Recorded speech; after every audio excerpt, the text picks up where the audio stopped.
Welcome back to 5 Good Minutes with William Jackson. Hey everybody, I got a treat for you today. Today I'm here with my good friend at the National Airforce Museum in Dayton, Ohio. This is John Redman.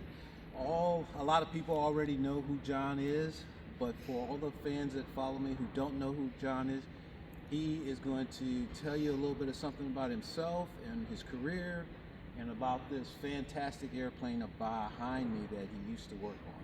John, thanks for seeing you again. Well, It's good to see you. yep. Tell everybody a little bit of something about yourself. Well, I was born in Lancaster, California in 1964, back when cars had ashtrays and some other things like that. And at 5 years old, I built my first model airplane with my father. It was a Carl Goldberg Swordsman 18 control line airplane. And with that, went out and did our stuff, had a good time, and I was hooked immediately in the world of modeling. And my dad was an air traffic controller, and he was a modeler as well. So I modeled through all my life, my teens and stuff, until I hit 16 years old. Then I got a car and chased girls.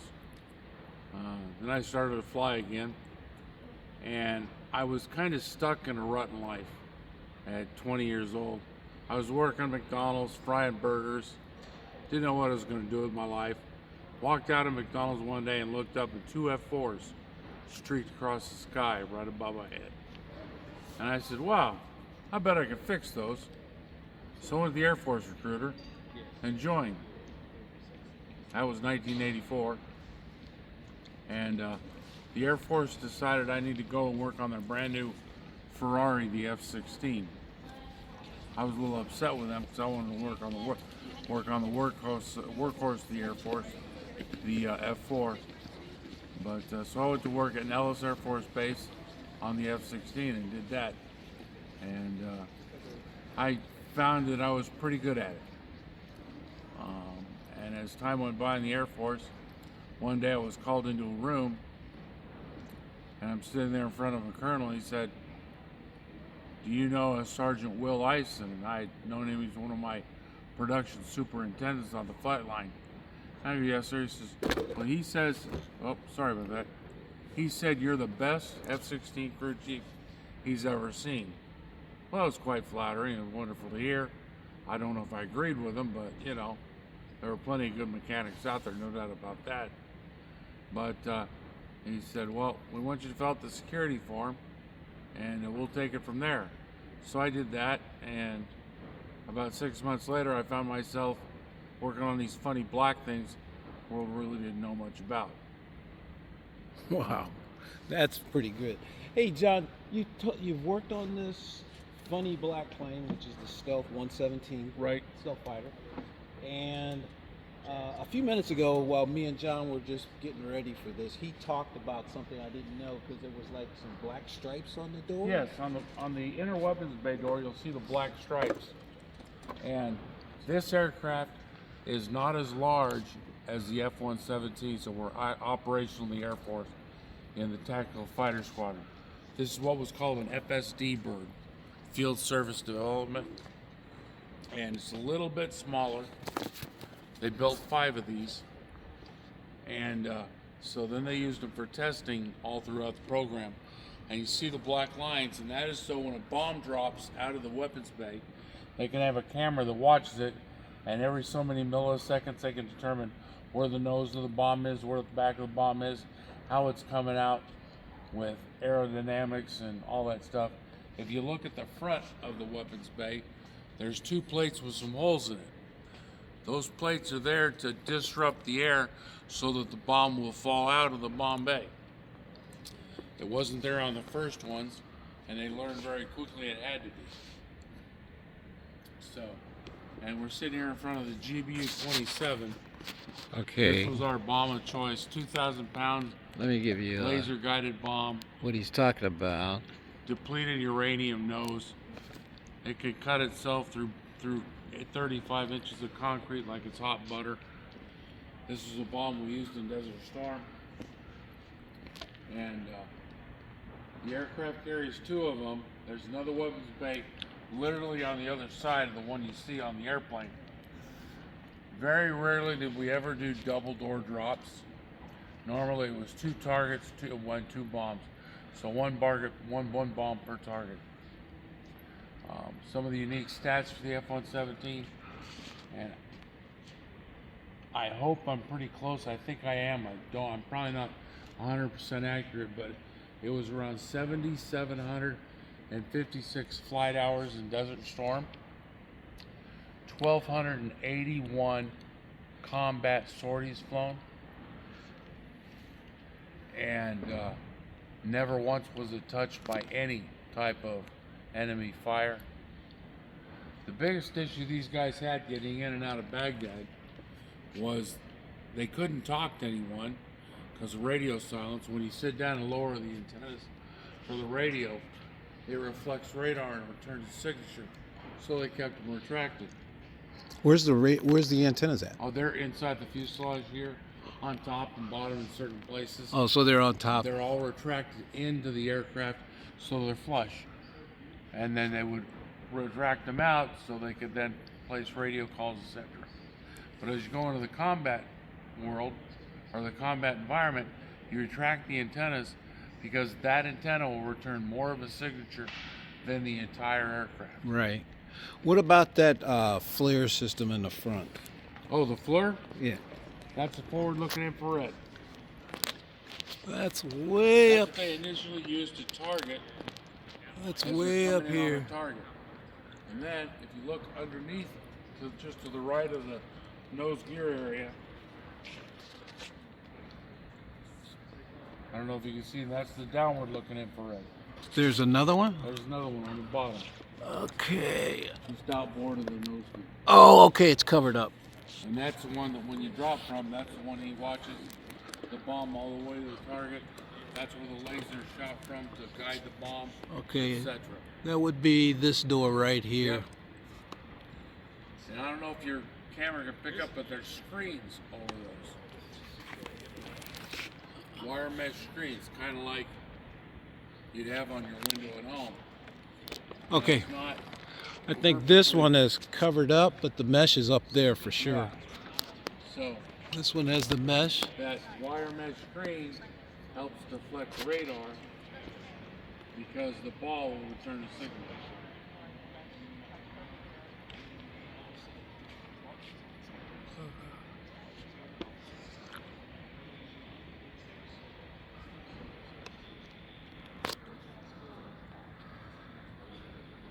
Yeah. Another very unique part about the aircraft is the aircraft did not have a test phase. They were built, went right into production, and went right into operational status. And the reason is the only thing that was new on the airplane was the airframe. The air conditioning system came from the C-130. The navigation system came from the B-52H. The nose gear came from the A-10 and the F-14. The main gear came from the F-106 originally, and then was swapped out to F-15 main gear. Engines, hydraulic pumps, generators, etc. were from the F-18. So the point is, all and a flight control system from the F-16. Everything was already tested and proven, so they just put it in the airplane and went to work. Okay. Just like a good spot to stop right now, guys. And we'll be coming back in a few minutes. We're going to give John a little minute to get a rest and we'll get some water. We'll be right back, everybody. Welcome back, everybody. Again, we're here at the National Airforce Museum with John Redman. And what we're going to be talking some more about the plane. So John's going to point out a couple things and let's turn it over to John. Okay, well, we had talked a little bit about the inlet grids, Will, and they look like ice cube makers, but by them being like that, they allow enough air to get into the engines, so the engines are operated at altitude, etc. But at the same time, they will reflect radar away, and it won't go down and see the engines. That was a big part on the airplane. And the inlet grids, they're fiberglass, composite materials. And other thing is, in the event of very cold icing conditions and you start to build ice up on them, in that area at the bottom of them is a big, for lack of a better term, windshield wiper that comes out and cleans them. Now I'll say that it cleans the ice, but it also damages the inlet grids. So whenever they had to use them, we had to change the inlet grids after flight. But we still had an airplane, so that was a good part. Back up on the nose, we have the probes. And if you look at the probes, the front of the probes, there's copper plate. And that has to be there. You couldn't coat that with any type of coating. That needed to be like that for the aerodynamics and stuff. There's 4 probes because of the quad redundancy of the flight control system. And if you were to remove the face of those 4 probes, you would never see this airplane on radar. Those probes would make, if they weren't there, that would make this plane invisible? Invisible Totally, radar. totally invisible. Totally. Now it looks like a small bird, Right, well, yeah, it's a bird's eyeball. a bird's eyeball. Like an eagle's eyeball. It's But still to this day, with all the other stealth aircraft, it is the most low observable aircraft we've ever flown. Even the F-22. Yes, sir. Wow. So, what can you tell us about moving up to the cockpit area? Up to the cockpit area, you can see the front of the canopy are saw teeth. And you'll find these saw teeth all around the aircraft. And anywhere you have, I'm going to call it a perpendicular break in panels, radar can get hit there and it'll turn around and go back to its originating source. So if putting the sawtooth there, the radar hits it, bounces around in there, by the time it comes out, it's dissipated so much it never makes it back to its original source. The nose gear is like one sawtooth, the nose gear door. Main doors, same way. The front of the weapons bay doors are sawteeth as well. When the weapons bay is open and dropping a bomb, the aircraft is subject to being picked up on radar. So the speed of how quick the doors open and close was classified back in the day. It's never been published, and I don't think ever will be. But so the nose of this aircraft, all the leading edges, the bottom of the rudders are all fiberglass. Those parts were also classified and still are to this day. That's why if you see an F-117 going to a museum, it comes and shows up without a nose, without any leading edges on the wing, and they have to manufacture parts out of aluminum to finish, I guess we'll say, building the outline of the aircraft for the exhibit. Yeah, I asked John earlier about the difference of this nose. Didn't quite match this plane up close. Yeah, Will said there, he says, it's like a fabric. I said, well, that's because it is, it's fiberglass. He was a little surprised. So the uniqueness about the airplane, about 20% of the exterior is fiberglass, and the rest of it is aluminum or titanium. And then, of course, we coated the entire aircraft with radar absorbent material. That is very similar to linoleum you buy at your hardware store and stick on. And we stuck it on, stayed on, did the job. And What about these lights that I see under? Would that be a problem, or was that after? so those lights have a coating on them so that it reflects radar as well. But in the same way the navigation position lights on the wingtip, and you have the front ones on the fuselage.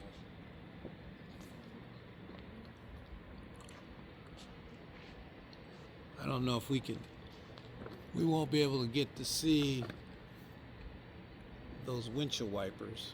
No, I think they're probably impossible unless you're looking on top of them straight. Yeah, we don't have a ladder or anything to And get that.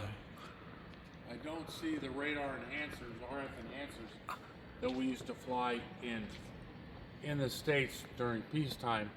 And they were little pimples we put on the outside of the back of the fuselage there over the wing, and they would help reflect radar to its originating source so they could see the aircraft while we operated in peacetime. Right. Anything you want to point out on this side of the plane there, John? Other than the fancy exhaust pipes. Oh yeah, we had the platypus exhaust system back here. It's about 6 inches tall and 10 feet wide. Oh, we can't really see them. In fact, I think they got them covered up. We know. Or are they on top? You can't see them from here. They're on because top. They're angled upwards as well. Yeah. But we struggled with tailpipes in the early days. Tailpipe failures, etc., etc. And by the 90s, they had the tailpipes down. They were good for about 700 hours. And then we replaced them and go have those rebuilt and redone. Hey, John. Yes, sir. Tell everybody about, you said it to me once, your experience when they finally got you on base and they finally slid open some doors and you saw the plane for the first time. Oh, I looked at it and I said, what pointy end goes forward? I mean, because let's face it, it doesn't look like a normal airplane. And we would sit down, launch the aircraft, close the doors. We were not allowed to watch them take off. We weren't allowed to watch them land. We honestly didn't even know if they flew. For all we know, they went out and sat at the end of the runway for 2 hours and then taxied back to us. And, you know, the pilot would say, I'll be back at 22:40. So at 22:39, you open the hangar doors, and he popped in. He was never late, never early. And, you know, the one thing about the 117, we did everything on a schedule. Exactly. To the 1/10 of a second. You know, the way we dropped the bomb, the way we flew, where we were, it's just the way it was. And, but, you know, it's one of those things. I mean, coming from, you know, a regular airplane background, seeing, you know, yeah, F-16s. F-16s and stuff. Yeah. And then somebody walks open and shows you, open up a door and there's this all black plane. Like, what the hell? What is that all about? You guys got it all wrong. It doesn't even have an airfoil. Did you have to do the maintenance manual on this or anything? Or So in the early days, there was no maintenance manual. So you wrote the manual, or No, Lockheed wrote the manual, but we just fixed the airplane. So that, you know, we were handpicked, and it was said we were handpicked because we were the best. I don't know how true that is because some of the people up there weren't very good. But you know, we sat down and we did a lot of stuff. So for example, when the new procedure was done and put in the book, it was normally classed as unverified. So we would work with our quality assurance team to verify the task and let Lockheed know we agreed and it worked. When I left the program in '98, engine runs for a maintainer was still unverified. I don't know why, because we've been running motors since '81. You know, so figure that one out. It's kind of strange. But, so, top secret, you were on a base and all this secrecy and this thing was going to Baghdad and you've been over there in the desert and stuff. You know, that's patriotic. It's something that nobody else has done before. we just did our job the best we could do. And I think let's take a walk back down this way. When I met John in his modeling career. And we're getting close to our break time here. And we're going to take a break and then we're going to come back and we're going to talk about John's modeling career after the 117 and how that affected, you know, his modeling career. So hang in there, everybody. We'll be right back. Hey, welcome back again for another 5 good minutes with William Jackson and John Redmond at the National Airforce Museum in Dayton, Ohio. This time we're going to talk about a little bit about John's career in ducted fans, remote control RC airplanes, how he took his experience from working on the stealth plane and the F-16, being a maintenance guy on them, and used that in his hobby career, because I kind of never saw John working on his airplane. I never kind of saw anything bad happen when he was flying and the plane would go in. So John's going to tell you some of the experience on that part, like how to do maintenance, how to be prepared, and his attitude towards it that might help some of you younger guys. The older guys, you already know John's thing and you've already been in the hobby long enough, but let's talk to some of the younger guys, what you kind of need to be a success in this hobby. Take it away, John. So, Will, as you know, maintaining fighters in the Air Force is it's an interesting business, and the main thing is as a crew chief, you always want to make sure your pilot comes home to meet his wife for dinner, his daughter, his son. That's what it's all about. So the point is, if you don't do it right, somebody gets killed. So you had that mindset, and when I was modeling my entire life, you know, I kind of took that same mindset. Let's do it right the first time, because there may not be a second. And so we learned a lot of things in the ducted fan days, because you have engines spinning and operating at 24,000 RPM. There's a vibration going through the airframe that could just kill parts. For example, every 100 to 150 flights, you take the clevises off and throw them away and put on new ones. It's too cheap not to do this. Those clevises are taking a lot of abuse between flight loads and vibration. We also found that every year you pulled the fuel system out and you went through, you changed all the fuel lines. You didn't put this line back in because it still looked okay. Once again, it was cheap. You know, we were operating airplanes over $4,000 or $5,000, and $10 in fuel tubing, $15 in clevises. Come on, maintenance costs money, and playing at the turbine world, or even the ducted fan world, you can't play there without using your checkbook. It doesn't work. If you're cheap, you're going to break stuff. You're going to have to keep working on things. I had a policy for myself. I never wanted to work on an airplane at an event in front of people. As a rep for Bivalve Models and Team JR, we were supposed to be the best guys out there. So the best guys, you don't see Mario Andretti working on his Formula One car at Indianapolis. No, he's in the seat driving, going around the track. So we kind of carried the same mentality, and did my maintenance at home in between events.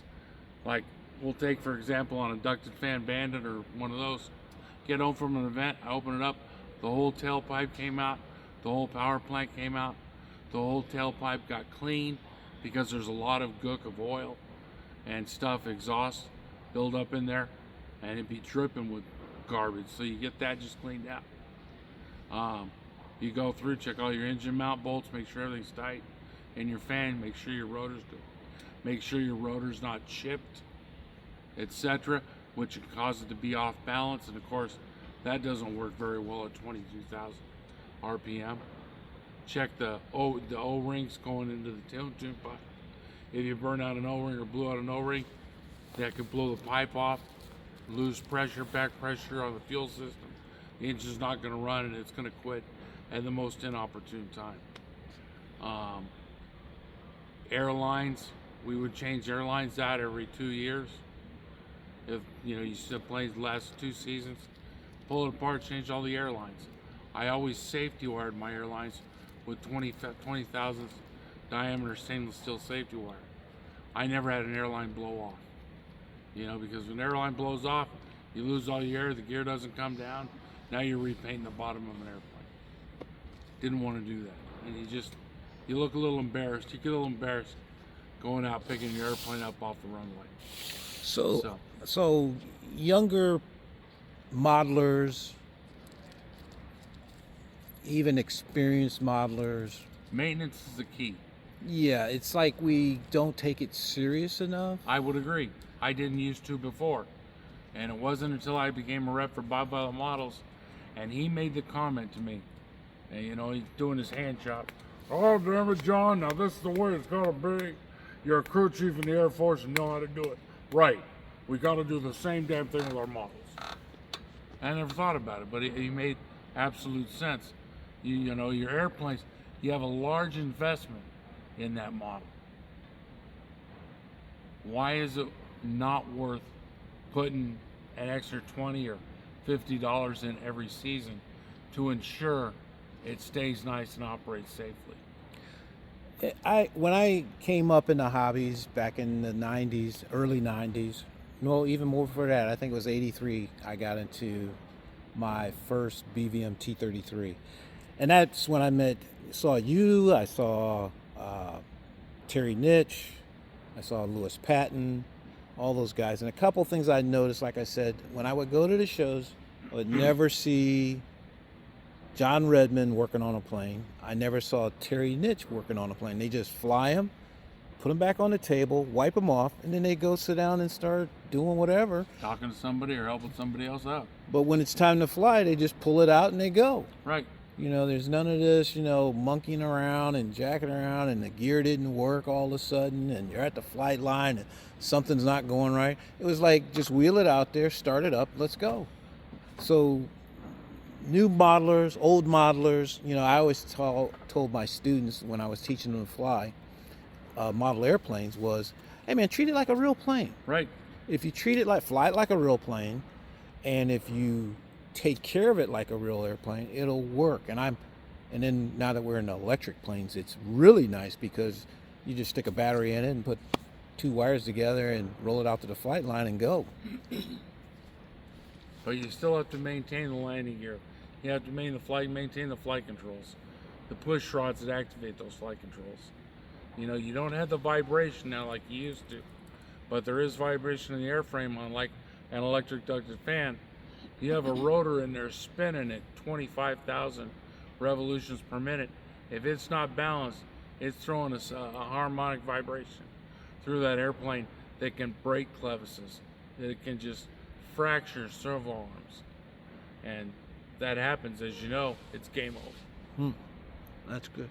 So that's how you took that experience from the real ones, the real planes, into the model hobby. Treat it like a real one. Do maintenance. Be prepared when you go to a field. Fly, have fun. Right. Work on it when you get home. Make sure it's right. I always kind of went to. Now that I got a trailer, which helps. When I go to an air show, I take at least 3 airplanes with me. Mm-hmm. That way, my attitude is I'm here to fly. If something isn't working right on a plane, I'm going to put this one away, pull out the next one, and fly it. Right. I'll take care of you when I get back home because I'm here to have fun, not sweat it out in the pits. Exactly. Yeah. Exactly. And I modeled my entire Air Force career, and then when I got out of the Air Force, I worked for JetCat for a couple of years, and then from there I moved to Horizon Hobby and worked the E-Flight brand for 8.5 years. Building the E-Flight brand back in the early 2000s to the early teens of the 2000s. And loved that, air shows all the time. And we busted our butt, I gotta say, trying to develop and deliver plenty of airplanes, new airplanes to people and things like that. But really enjoyed that time. And there was the same thing. If you can imagine, you're standing at CEF with 550 participants, or Joe Nall with 1,000, and you're doing a noontime demo for Horizon Hobby, which at that time we felt we were one of the biggest in the industry. You can't make mistakes and you can't have problems. So everything I had learned before definitely played a part into that as well. And I'm sure my bosses at Horizon were happy we didn't have problems, but it was just very important. Okay, it's time for another break here, everybody, and we'll be back with another segment with John Redmond. Okay, everybody, thanks for coming back to 5 Good Minutes with William Jackson and John Redmond here at the National Airforce Museum in Dayton, Ohio. This is going to be a wrap-up right now. I appreciate John coming in and talking to us about these planes and about your experience as a modeler. Happy to. Really enjoyed seeing you again, buddy. It's good to see you, and a lot of people were glad to see you again, too. All our friends in the modeling remember you, and all the new people now know something about you, and I really appreciate that. You guys should see this guy fly. He's a great flyer, great builder. He's taught me everything I've known, and I listen to him when he didn't even know I was listening to him. I remember everything he said, and I use it still today. So thanks for coming by. See you later. Take care. Hey everybody, we're gonna step into an F-16 cockpit, one of the planes that John has worked on before in the past.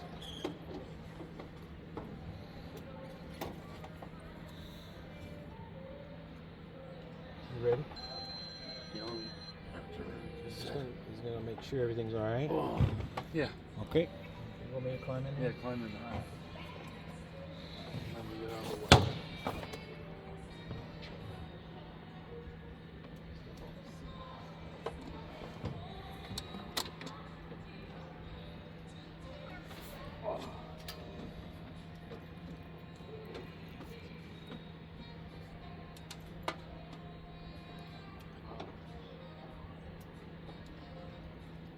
Alrighty, I'm in. And you're ready. So are we rolling? Yep, we're rolling. Alright, well, we'll go through the basics of what it takes to start an F-16 in case then someday comes when you see one sitting out there and you want to go for a ride. So we'll show you how you start it. Start back here. Put that to norm. Pick it up and move. Okay, perfect. Coming forward, make sure your trims are centered. Your tack hand's off. So right here. Off. Yep, off. Very good. Make sure the throttle rolls through its entire motion. And it seems like this has been modified or broke because there's no mill stop. Normally you can come up with stops, then you'd have to roll the throttle over to go into max afterburner. But so that's there. UHF to off. Everything else is good. Up here. That's an off position. Okay. Gear down. Anti-skid. Channel 1 for your brakes. And where's your parking brake? Been a long time.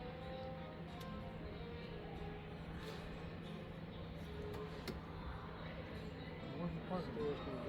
Horn, lights. Oh, here's your parking brake. I'm sorry. Oh, that switch is broken. But it has a lock on it, so you pick it up. And it is held. You see if I put it up here, it falls back. It is held up by electrical power. So that's off like Make sure you, okay. So we're gonna come around, make sure the HUD's off. And make sure all your panels on the right side are off.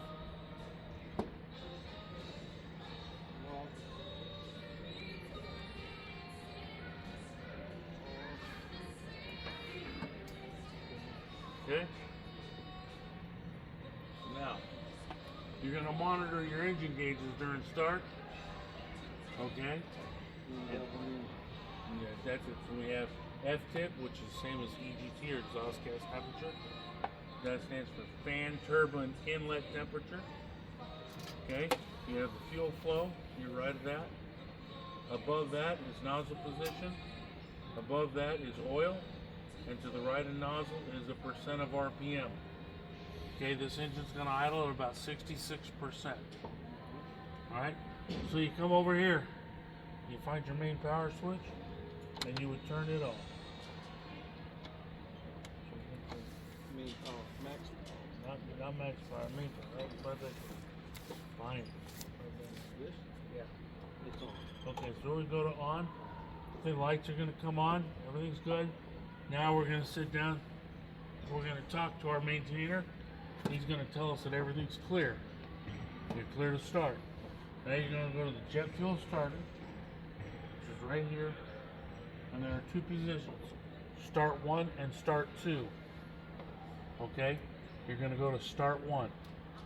So you're going to pick it up, pull it back, and it would stay held back by electrical power.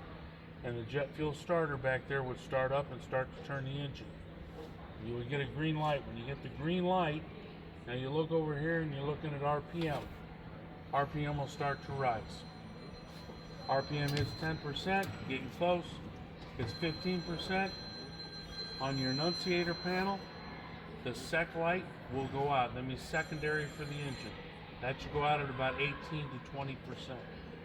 Once it's out, you can take the throttle, you come back over here to the throttle, talk to your maintainer, clear the go over horn, as we would call it, and we would come up and over horn into the idle detent.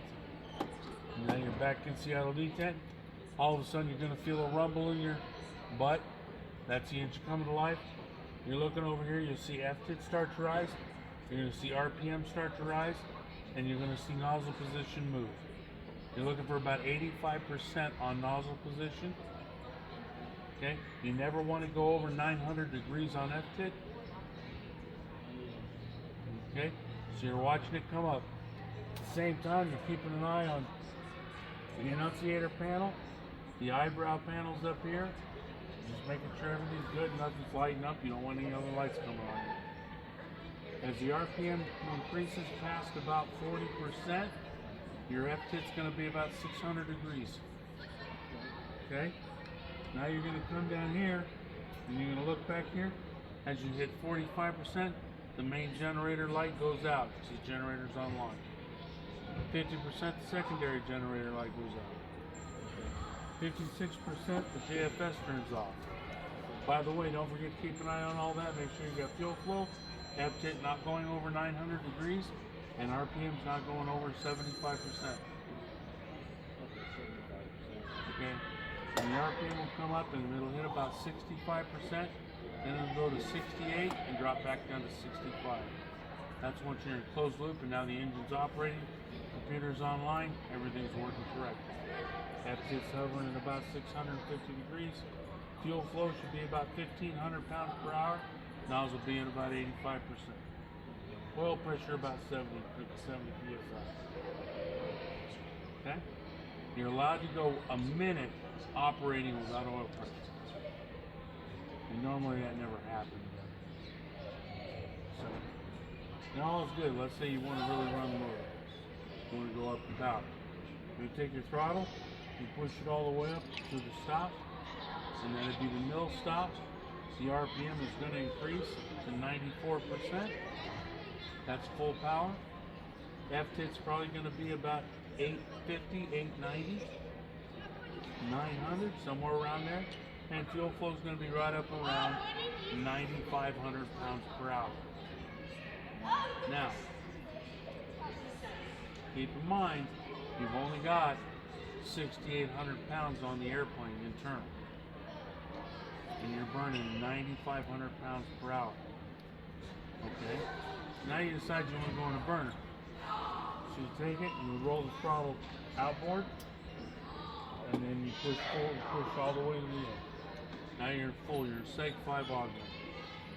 Alright, when you're Seg 5 augmenter, what happens? Oh, I forgot to say, when you're at mill, the nozzle would also be down to less than 10%. Yeah, the stop's not. So now that you've gone into full burner, the nozzle's going to swing back. It's going to be between 80 to 100% open on that one. Oil pressure will increase by about 10 or 15 psi. F-tit should not change. RPM should not change. They're both going to stay where they were. Fuel flow is going to change dramatically. You're going to see about 48,000 pounds per hour. You stay in full burner for about 5.5 minutes, you're out of gas. You're stressing me out. Which one? Paddle switch? Oh my god, I can't remember. So, that one's done. You find the 2 detents on the trigger. First detent activates the camera. Second detent fires the gun. The red button up there to the left, that's dropping missiles or any weapons, whatever you coordinate through your storage management system computer up here. So you have 2 types of trims. You have the fine trim on the top half. You have the gross trim down here. Yeah, those are gross. Turn very gross very quick. Oh, But now, the other thing is the switch, right? No, not there. The one that's broke. Right. That was the dogfight switch, as it was called. Pilot could coordinate his stores management system for air-to-air and air-to-ground mode before he took off. So now he goes in, drops a bomb, climbs out, and two MiGs are on top of him. All he has to do is hit that button, and now he goes from air-to-ground to air-to-air mode for the radar and the weapon system automatically. He's ready to dogfight. He doesn't have to reconfigure and reprogram anything in the air. The F-16 was the first aircraft that had that. You're sitting in a 30-degree incline because it's easier on the body when you're starting to pull 8 or 9 Gs.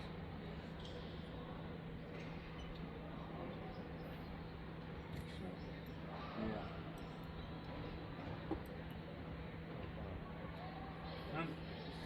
Kind of a kick in the butt. Well, the seat goes up and down a little bit. Then maybe down to a closed position. You look a little low to me. all right. So, yeah. Yeah, I would take a ride. Yeah, it's pretty cool. I've been to 9.4 Gs and passed out. I've been over Mach 1. What does it feel like going over that one? You don't even know it. Yeah, it's so smooth. It's so smooth. Yeah, You don't even know it. don't even know it. I know Chuck Yeager got to go again before he died. Yeah, well, he'd go every year at Edwards. Cranky ass old man. Did you know Colonel Thatcher? I did. Yeah, because you were out in California. Yeah. You know, that's his F-82 that's in here. No, Yeah, I didn't. that's the one he flew from Hawaii to New York, whatever the record was. It's